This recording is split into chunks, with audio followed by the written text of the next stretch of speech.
تو سرم زد، چشام از گریه برم کرد، صورتم شکسته تنم زد، نگاهم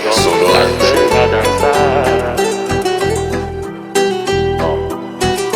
صورتم شکسته تنم زد.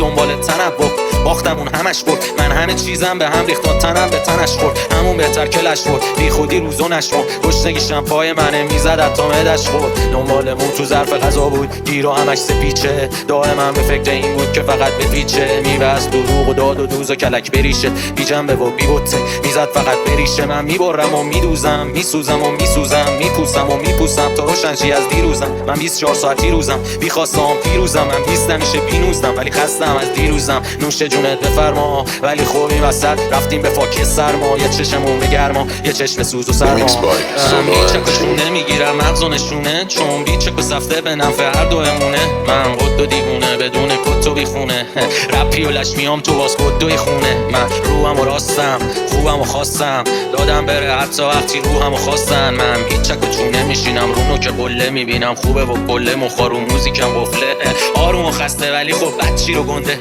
بعضی وقتا نم یه وقتا وحشی و تنده، کارام زد و نقیز رفتارام، یه رو منفی یه رو مثبت و رو تیتر اخبارام، یهو دیدی رفت پام رو صورتت رو همکارات، یهو دیدی اذیت شد همه زور و افکارات، یهو دیدی زدم و رفتم و بعد کف منی، یهو دیدی که فقط یه چی بهت رفته همین،